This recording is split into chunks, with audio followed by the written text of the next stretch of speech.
La femme fut horrifiée en découvrant que son beau-père avait simplement perdu au jeu et cherchait à refuser de payer sa dette. Mais l'instant d'après, il cracha soudainement une gorgée de sang avant de s'effondrer au sol. Au moment de sa chute, il semblait avoir vieilli de plusieurs années.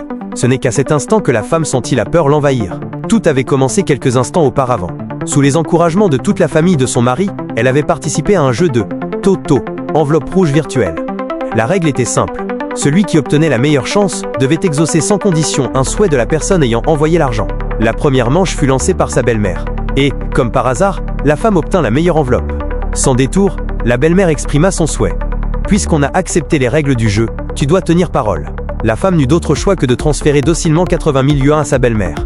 Ensuite, ce fut au tour du beau-père d'envoyer l'enveloppe rouge. Coïncidence étrange, la femme remporta encore une fois la meilleure enveloppe.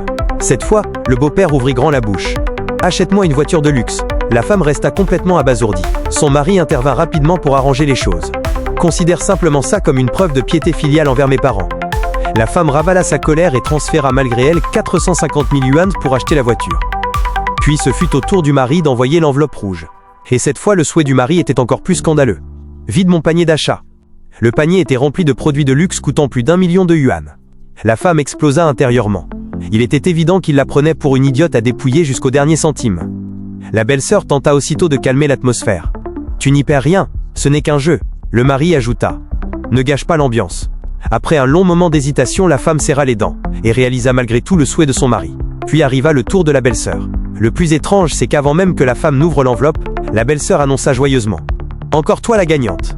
La femme fronça immédiatement les sourcils. « Je n'ai même pas encore ouvert l'enveloppe. Comment peux-tu savoir que c'est moi ?» Elle annonça aussitôt « Je ne joue plus ». Alors qu'elle se levait pour partir, sa propre fille lui arracha soudain le téléphone des mains et ouvrit l'enveloppe à sa place. « Maman, ce n'est qu'un jeu de famille. Tu ne peux pas être mauvaise perdante. » La femme comprit qu'elle ne pourrait pas s'échapper si facilement. Elle demanda alors à sa belle-sœur ce qu'elle désirait. « Je veux un grand appartement au centre-ville, celui qui vaut plus de 10 millions. » La femme resta figée de choc. « Tu es folle ? Ce n'est qu'un jeu. Tu oses vraiment demander un appartement à 10 millions ?» La belle-sœur répliqua froidement. « Pourquoi ? Tu ne peux plus jouer maintenant ?» Les beaux-parents prirent immédiatement sa défense. « Tu gagnes tellement d'argent chaque année. Aider ta belle-sœur est normal. » La femme n'avait plus envie de discuter avec eux. Elle se retourna pour partir.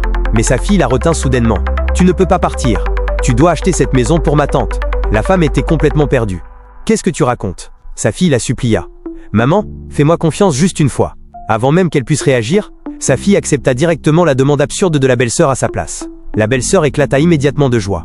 La femme comprit alors que si elle refusait de payer, la famille de son mari ne la laisserait jamais tranquille. Elle choisit donc de faire confiance à sa fille et accepta d'acheter l'appartement.